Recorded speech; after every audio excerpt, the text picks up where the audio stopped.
London Fashion Week has just taken place. It happens twice a year, that's right, isn't it? Indeed, yeah. So, in terms of collections, for people who are kind of not totally immersed in the world of fashion, what is London Fashion Week at this time of year showcasing? This time of the year in February, it's usually ready to wear autumn, winter. And then in September, you'll have spring, summer of the following year. So this season was autumn, winter 2026 for fall. Just in recent years, in the last 3 or 4 years, Black British designers have been doing exceptionally well. And designers from different regions in Africa have been doing particularly well. Let's look at how it is now in 2026. How are those British fashion designers, how are they doing? Were they showcasing at London Fashion Week, the Black British designers?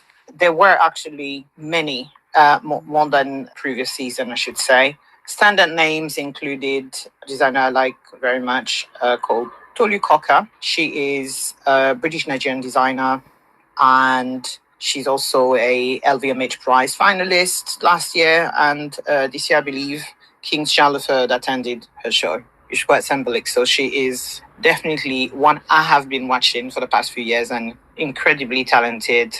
She's also is on the intersection of fashion and ethical practices with, for example, using dead stock and upcycling materials. She knows how to blend artisan craftsmanship and ethical practices and being able to create amazingly beautiful pieces. Yeah, they are. I mean, it's like what you call impeccable design, 100%. isn't it? Yes. Was Labrum there this year? Yes, he did. So Labrum was founded by Fode Doumbouya. He is from Sierra Leone, and his whole perspective for his label from when I started following him is he wants to describe it as the Black British migrant experience. So every garment carries a label called designed by an immigrant, and he knows perfectly how to fuse British tailoring meet West African silhouettes. So he's had, a lot of visibility. He's a big Arsenal fan, and I was at his show 2 years ago where he held his show at London Fashion Week show inside the Arsenal stadium. He's had collabs with Adidas, John Lewis, you name it. Yeah, Ian Wright did a great runway stuff for him. So, for this year, who caught your attention in terms of Black designers, or, there's also designs for everyone, but there's often as well, some of the designs really kind of lend themselves to musicians, Black musicians as well. If it's not, if it doesn't have to be a Black designer for that, but who caught your attention? So I did attend for the first time. It was a collective called UDGN Studios. These were independent designers, 3 African to be precise. You had Twin Baitere. She is from southern Nigeria. And also you had German Blue, who is Ghanaian, British, and Taya Miaka, who is from Zimbabwe. So this show was in 3 parts. It's 3 themes: the people, the land, and the heritage.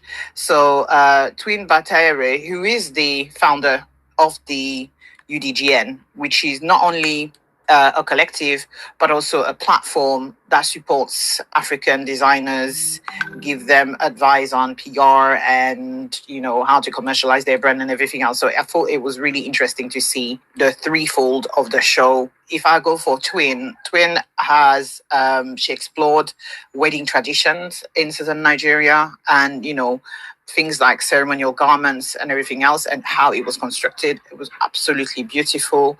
Then I also liked very much Taimeka, which was founded by a Zim lady called Taya Hu. And she did something slightly different where, again, based on her childhood, memories, she presented a very unique pieces, some of which I thought I could definitely wear that. It was actually ready to wear because I have to say, across the board, I attended a plethora show. You'll find that in London specifically, I always had that little issue where some pieces are not necessarily wearable. You wonder, don't you, where... what am I what am I looking at? Yes. But yeah, she did amazing things that were like fluid silhouettes, textures and German blue or blue. He's from Ghana, and he also had a very strong collection. You could have seen this straight away in the store. I felt, although I loved the three, he really stood out, and he had women's wear and men's wear. And he, in a way, reinterpreted the Ghanaian kente cloth, because obviously he's from Ghana. And it really gave, I mean, some of the pieces I'd say I could see them in Net-a-Porter.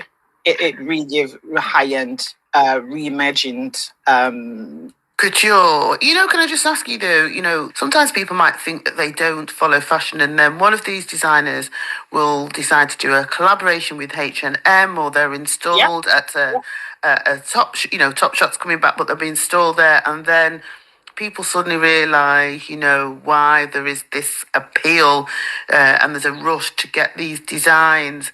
So, many of these people you're talking about are now using their influence, their parents' journey, their journey as a basis. Does that affect the business of fashion? It's just, I was reading something today about recalculating the route. Does that enhance the business of fashion because, it's relatable more so for people, not just people who adore fashion, but for somebody who might pick up that clothes and think this relates to my experience? Is it helping the business of fashion? It definitely is. And we are in a climate where people question where things are made, by whom they are made, traceability, transparency.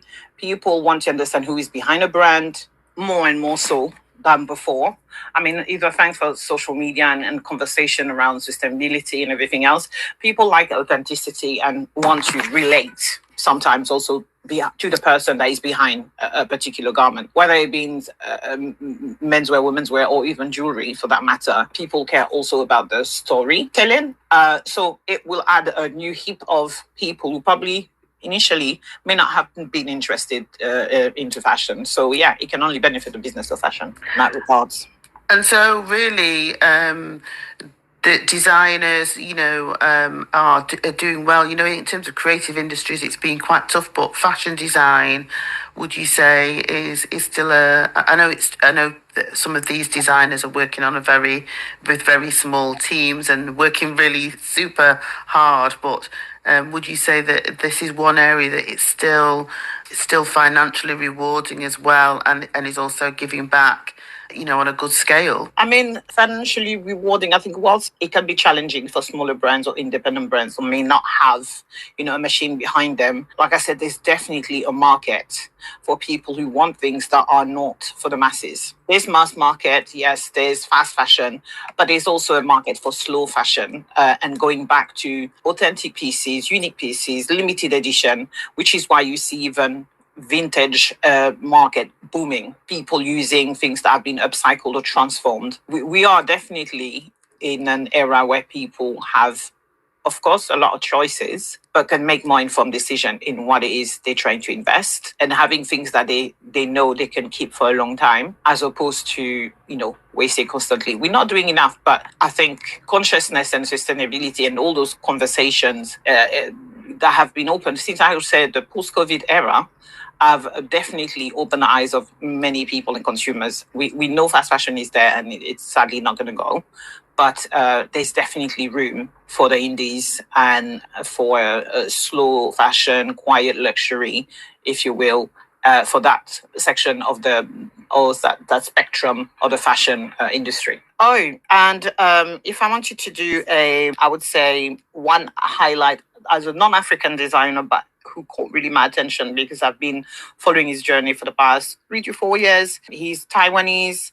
The brand is called INFdark, and this particular brand is very minimalist. So they have pieces that you could think could appeal to men and women. So that's for one. For two, definitely not mass market. Each pieces and each collections have something for somebody. And even if it's not your style, they are definitely, obviously, Asian inspired. I wore pants and a coat or jacket that looked like a kimono. And I just felt the appeal was there for a wider audience. In the past, I think maybe the aesthetic wouldn't have been as appealing. Now, like I said, more and more people want to look individual. They want to look different than the other. So there's definitely route for room, for designers that are coming from abroad, and you can feel like you want to wear something from, let's say, Africa, mix it with something from Japan, mix it from somewhere from, Taiwan. I also went to a collective called the Fashion Hong Kong. Again, thanks to Fashion Week, I got to discover designers and talents that I would never meet at any other time of the year. Oh, and if I wanted to do Initially, it was made just for Midlands people, because I think our story is very different to those in London. Yes, it is. And it was kind of creating something for us over here, just because our story is different.